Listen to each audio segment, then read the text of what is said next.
today I'm going to try and sort out the squeal that our power steering has on the Defender. Now I'm just going to demonstrate it.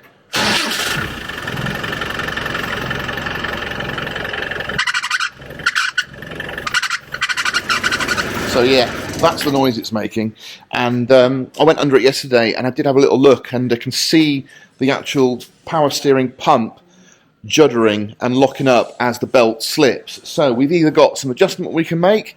I'm not sure if it's had a new belt on it when we did the service before stripping it down.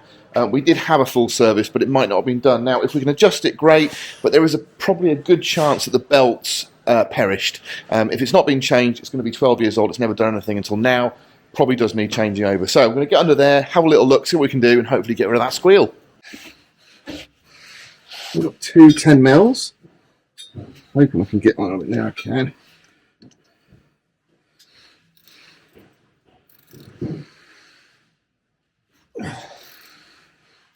That one was all right.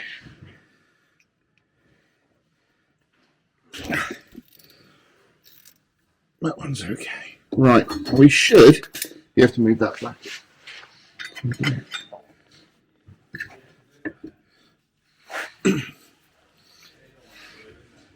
Right, so we've got some tension on there now.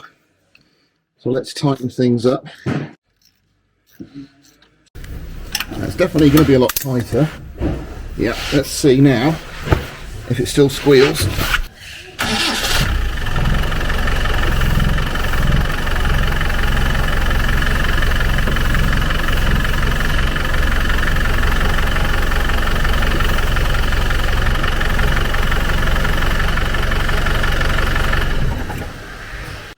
Well, that looks like we've solved it. So there's no squeal, and yeah, I think that's all fixed. So there you go, something you can do on your drive if you're power steering squealing on your 200 or 300 TDI.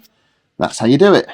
So another little job we're going to do today is get our new bumper on, and again it's going to be coming off when we do the wax oil for underneath the body and we actually paint the vehicle. But as we said before a few times, everything is being put on as a test fit on the vehicle before we do any paint. So the whole truck is going to be fully built with everything on it, including the roll cage, the canvas, the whole lot, before we do the paint. Now the paint's going to happen at the end of the year, after the summer, because we want to enjoy the vehicle for a bit. So we definitely need to get a bumper in place, and what better than to fit a galvanised bumper, because it's going to match all the cappings on the back of the vehicle, because we're leaving those raw galv.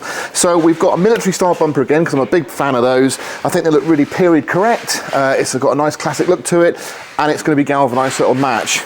Obviously, the sooner we get it on, the sooner it's going to start to weather and dull off. So we're going to be fitting it with some stainless steel bolts. Now this is a bolt kit, DA1139, stainless steel bolt kit, comes with all the washers and caps and everything, so it's quite a nice little kit. And then rather than use the traditional sprung-loaded captive plates that go inside here, which I really struggle with, to be honest, sometimes, I'm going to be using these plates that simply drop in and literally just drop them in and work them up against the bolts. So it's a much easier fit for me. So when you're getting everything laid out, ready to put on, make sure your bumper has got the welded bracket here at the top. So the welded bracket is the bit that sits at the top, and then you've got one underneath that's not welded on the top. It's welded inside, that goes at the bottom. So they sit like that. And then when you offer your bumper, they should keep them horizontal. So you might find they're going to drop, but you can always just get your finger in here and just lift it up. So, pretty simple. They're both just sitting there. Now you get your bumper. Hopefully, we'll just get it offered up and slid on. There we go. Long screwdriver, drop it through and try and locate the hole in that bracket. Right, so that plate is in place, so I'll leave it in there and go to the next hole across, and with a little wiggle we should be in. Okay, don't do it up too much because we need to wiggle the other one in.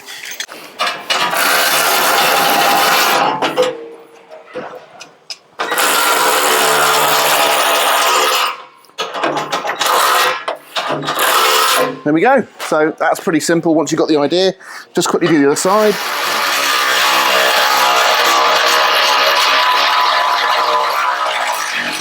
So there's the plate, and you can see if I come down a bit, it sits a little bit further forward. You expect it to drop into this channel, but it doesn't. It actually goes back and sits on that edge, and that's how we get it in position.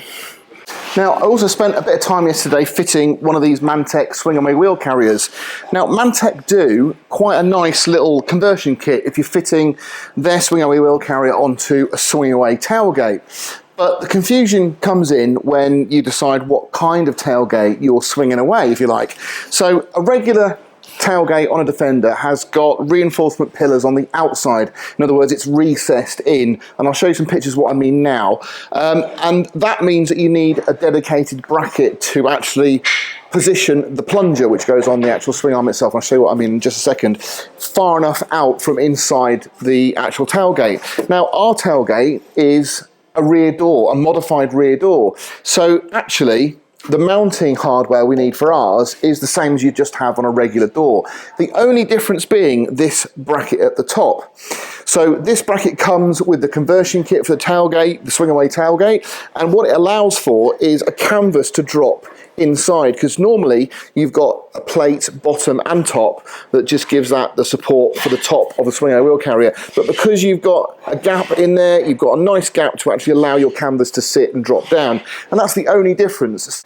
So if you've got a swing-away tailgate like mine, which is a modified rear door, so it's smooth on the outside, you only need the standard MANTEC swing-away wheel carrier kit and this bracket here, and I'll put the details on the screen and also in the description. So you only need this one piece if you've got a flat half door, if you like, on the back.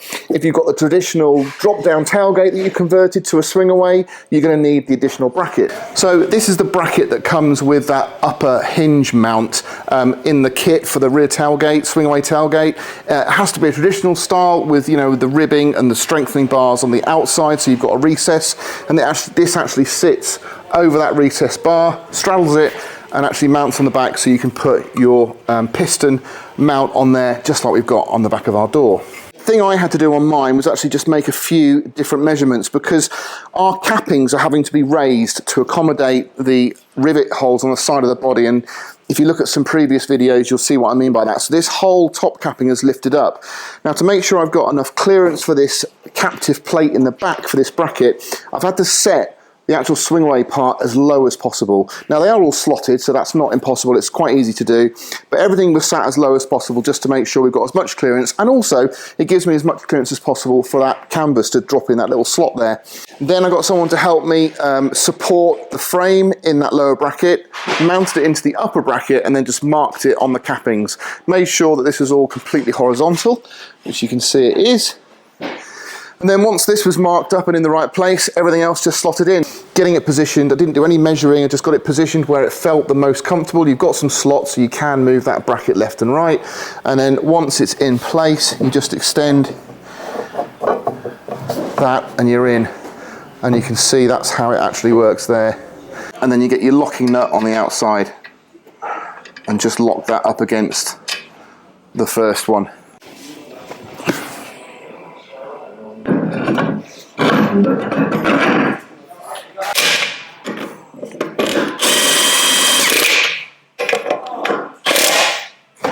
There we go. So a few odd jobs in this episode, just a few things to get tied into, nothing too specific, but it's nice to have the Galv bumper on. I'm really pleased we've got our Galv capping on the front door here as well. We've started to mount our mirrors, although we've got a bit of work to do there for the mirror head itself. Nice to have lights on there, and above all, it's really great to actually have our swing-away wheel carrier fitted. So, a few more details just to add over the next few days, and next week we're going to get stuck into putting the heavy-duty frame set for the canvas, and that should be a really good episode. So I hope you enjoyed what you saw. Give us a thumbs up, do subscribe, and I'll catch you on the next one.